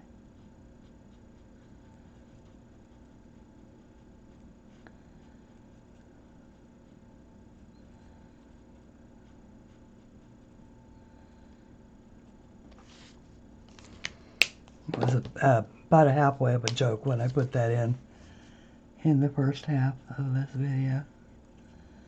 Okay, so this is the 201, just sort of making it lighter. And then I can take the third color, which is the 204, the baby blue, and just sort of come along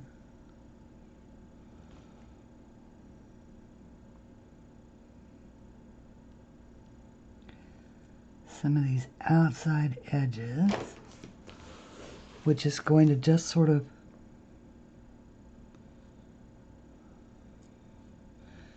and it works really well on a square one because it pops it right up off the page. Whoops. You can't see that, can you? Yeah, see, it pops it right up off the page. And actually that blended just fine. It was wet enough to where that blended just fine. So I didn't even have to do any additional blending. Okay. Boy, a lot's going to depend on this interim color, isn't it? We shall see. And I may yet change those to a different color. All right, let's go. Okay, those go over there. So we want the green. We've got this green. We want the whoops, the 318, which is the other green. Okay, that's this one. I'm sorry. Even I have to laugh at this point. It's like, how many times can you pull the wrong cap, Christine?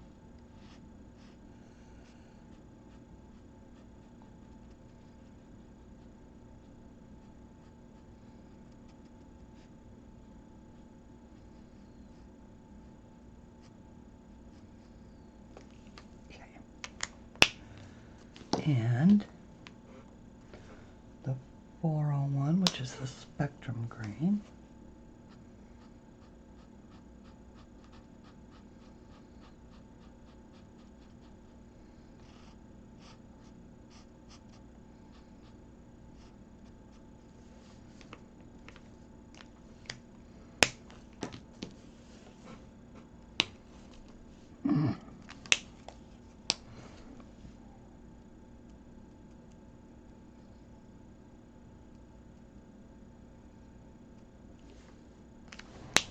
I'm going to go with the colorless, just because I don't want to add any more color.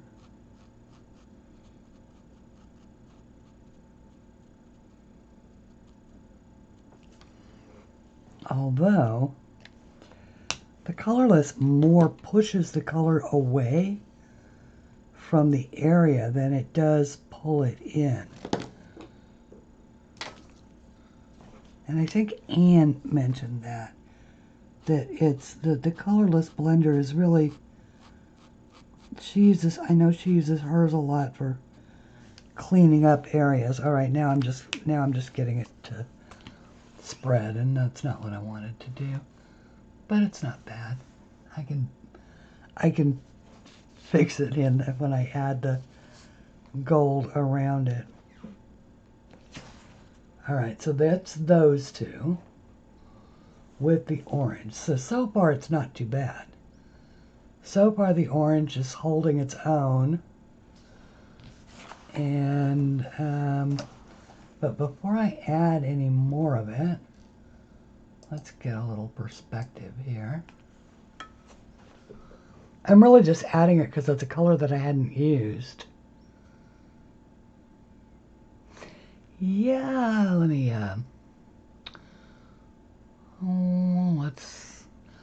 look at it for a little while, and I'll bring it back and let you know what I decide on the interim color.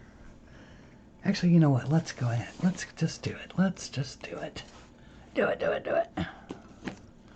It's an experiment. It doesn't have to be perfect, Christine. Okay, 701. She says.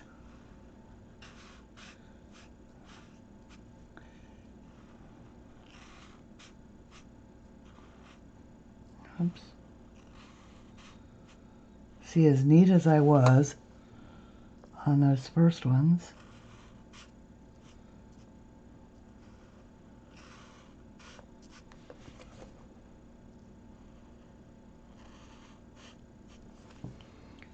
okay.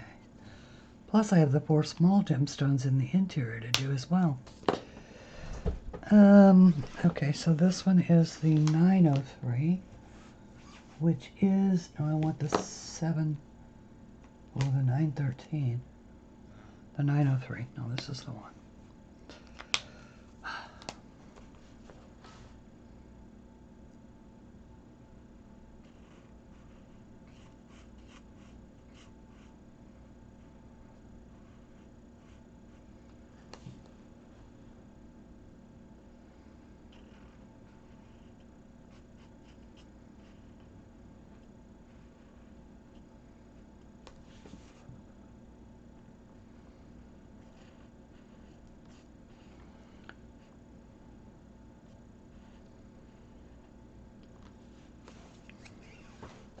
I like it. And I like the way that that blends that. It's so subtle.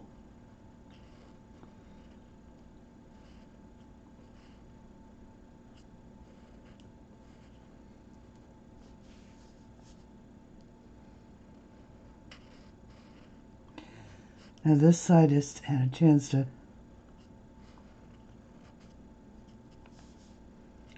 dry a little bit more. So it is taking the color just a little bit differently. But if I just go back in with the 701 Salmon,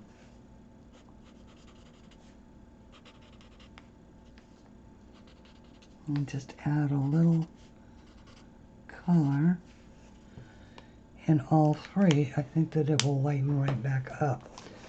Alright, so that is that. I will finish up, well, let's do these other two gemstones. As far as I can tell, I know I never get tired of seeing gemstone work. Mostly because it took me a long time. Let's let me move that. It took me a long time to learn to do it. 204. This is the pastel yellow. And then once I did, it was all about practicing them. And so that's when I started putting a lot of gemstones in my drawings.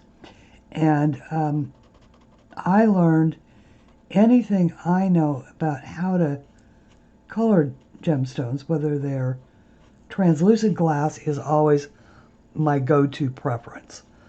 But of course you could color that it as anything you wanted. If you wanted to make it a you know, a picture jasper, or you know, or something else, you could certainly do that. There's a, oh man, there are so many beautiful precious gems. Oh, so many. 304 on what, the petal rose. That's this one. Okay. So petal rose.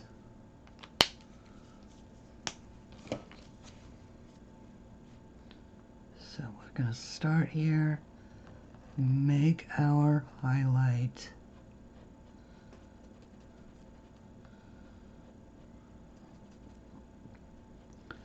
I'm just sort of barely tapping. Going in the bottom. Just sort of leaving kind of a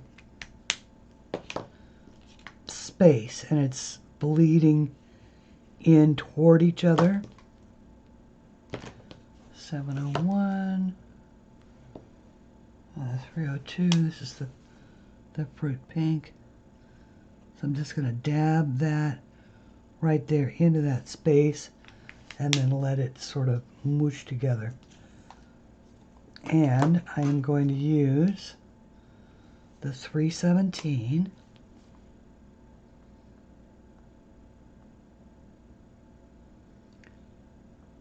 Very, very lightly.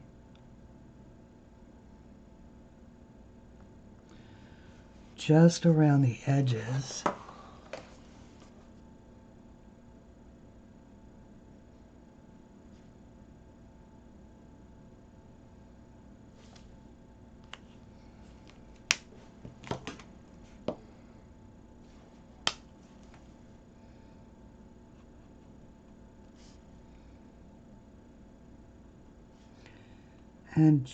And then once again, that's that fruit pink. Now notice that I didn't use the darker color over here on the yellow. I could, and that one is way too dark. Y204, that's the pastel yellow. And what I want is the 314. Where did I leave the 314? That's the 003. This is the 314. So this one is a slightly golder yellow.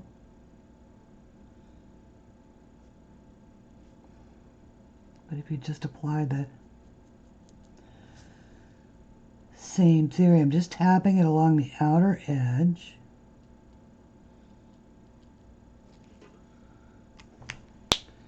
Then you can take the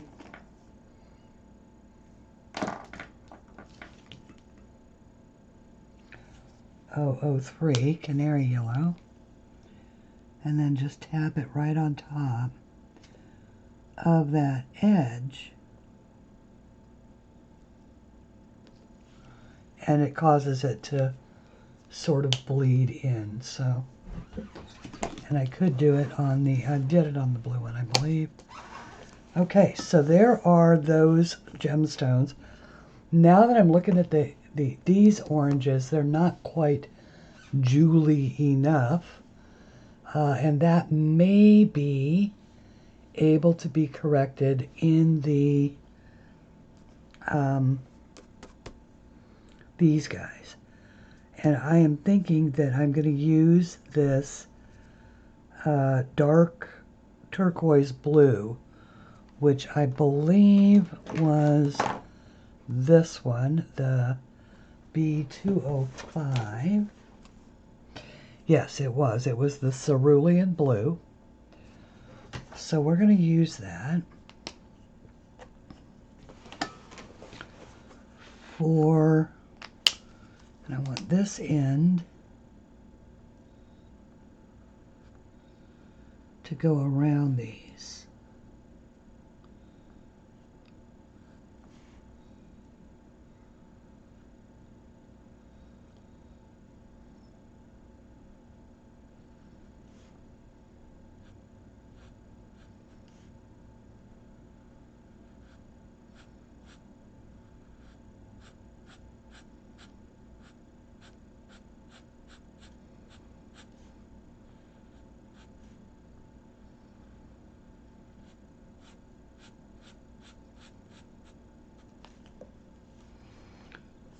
Oh, look.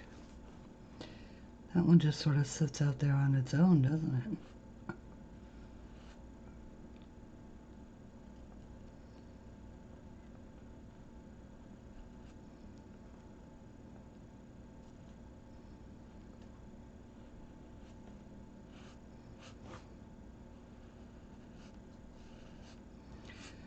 Okay.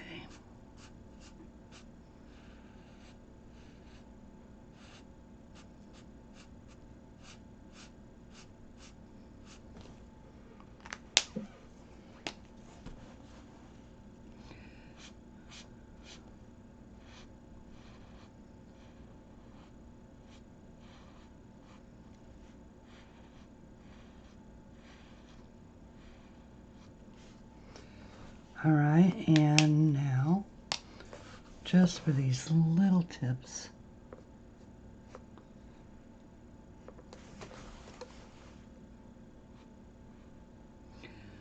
almost toyed with making those little tips light blue. All right, and let's see. Oh, wait a second. We're starting to be redeemed. I like that color. I like that color. Okay.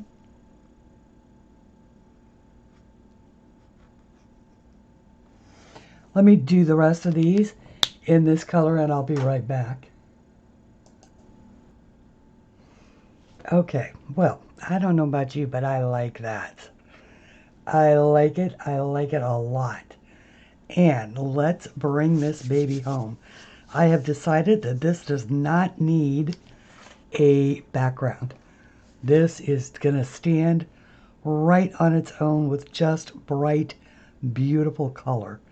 And I have to say that for my first one of the year, I am thrilled with how this has gone. I am going to do peridot and purple gemstones, just reminiscent of the center, and I am going to use the gel pen. Maybe use the gel pen to do these little bits. Or actually, I may use the bronze gouache. We shall see. Let's put these. Let's bring this thing home. Okay, so we're gonna color this whole thing in.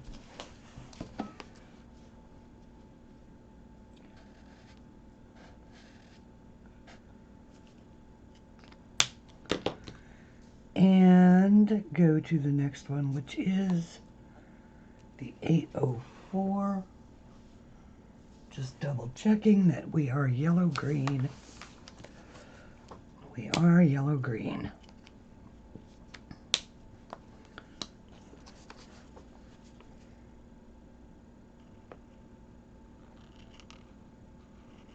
Leaving a nice,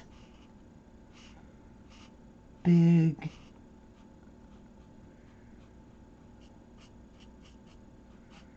space there for a double highlight.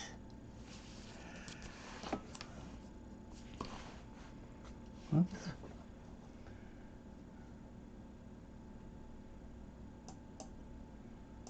Zoom you down here so you can see that that's how that one came out.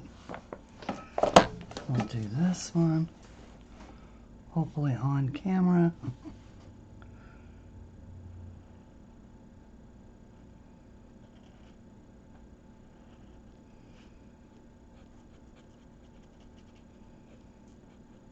And down and around, sort of work it in. Go back to our anise. Use it on the lower one. Same here. Let it sort of bleed in. Go for the third one, which is the 606 Bud Green.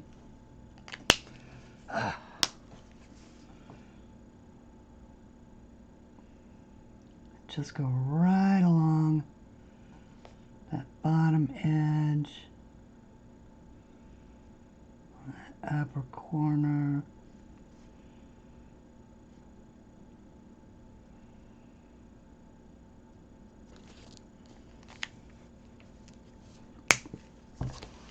That sort of bleeds in.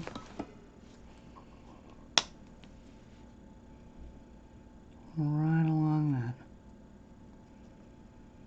bottom edge, upper corner.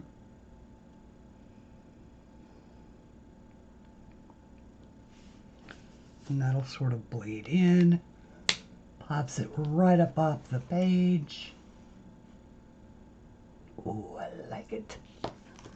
I like it, I like it. And actually, I may use the copper pen for that. But let's go for the purple. Is that the 826, which is our Aster-Tatarchus? I'm so thrilled by that name. Actually, I was going to go with the mauve, which is the 702. Yes, the mauve is the 702. So I'll do what I did with the ones in the center. Put a layer of mauve first.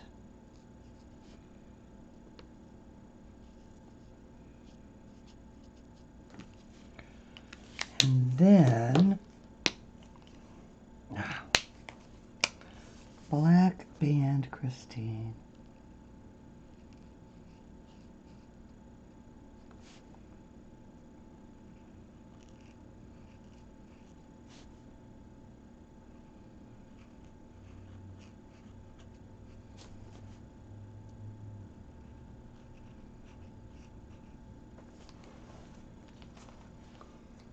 Just some little, what do you call it, to catch the light. Oops. Off.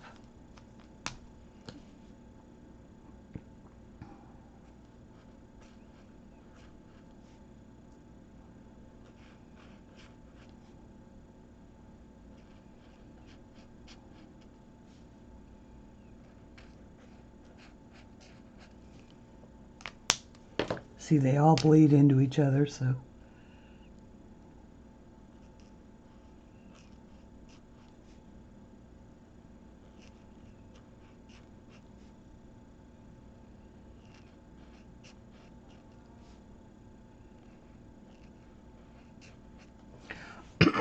All right. Now I can take the copper gel pen, or the orange gel pen, as the case may be.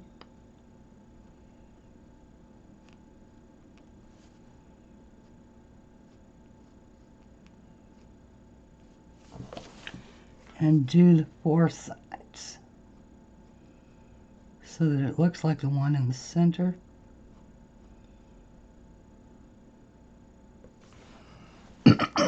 Excuse me.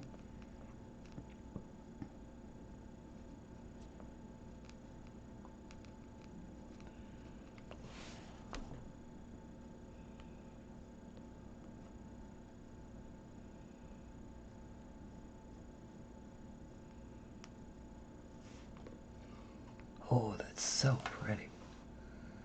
That is so pretty. Thank you, Miss Kenny, for sending these gel pens. She sent me these last year, and they are just the cat's meow.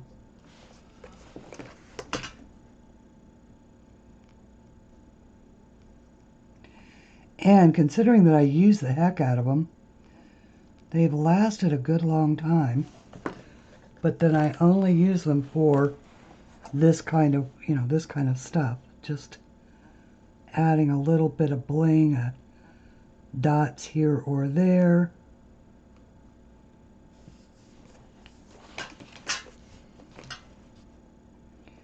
And I use the paints for larger areas.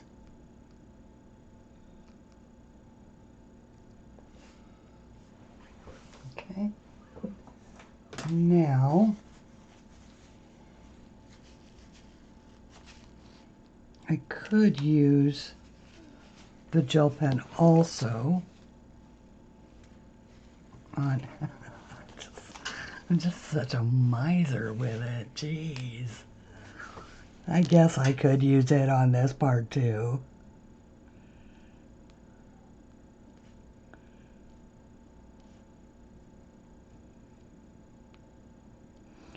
And the last time I checked, they do still sell them.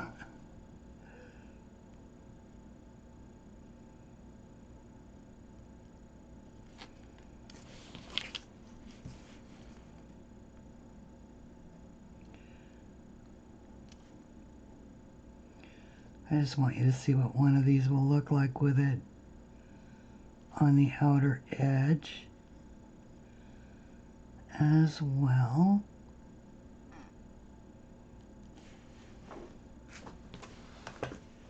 Oh, I love it. I just love the way that looks. Ah, yummy. I love the glittery stuff. Okay. Yeah. All right, so that is really cool. All right, so I am going to do the others that way, all the way around. And I'm going to do this outer edge in because I still have a little bit of the bronze gouache left on my palette. So I'm going to do that around this, and I'll bring it back to show it to you one last time. Done. Oh yes. Oh, see, that's so pretty. And then we'll call it a video. How about that? See you in just a couple minutes. Okay, and there we go. That is what we did on a Friday, using nothing but straight coloring with, by the way, 28 colors of CaliArt markers. The bronze and the gold Arteza Gouache, pearl, the metallic gouache, and one little gel pen. I like it. And I think we are going to put paid to this particular coloring. What do you think, everybody? How do you think it turned out? Do you like it? I do. I do very much. What you can do with straight coloring, and I love it. And so, everybody, thank you so very much for coming along with me on this first coloring adventure of 2020. I hope that you are as pleased with the result that you get as I am with the result that I got. I do hope, once again, that you will consider my new book, Dragons, Flowers, and Mandalas, Oh My, of which this particular image is in, of course, along with my family of dragons. Anyway, I will, of course, see you on Sunday at 2 p.m. Eastern Standard Time. That is 11 a.m. Pacific Standard Time, and I believe it is 7 p.m. UK time. And then everybody in the United States can figure out their own time. Just remember, it is 2 p.m. Eastern Standard Time for a live show where we will, it's the It Must Be Adult Coloring Sunday with CLAldridge Art. I'll see you then. Until we meet again, color something pretty. Thank you, everyone.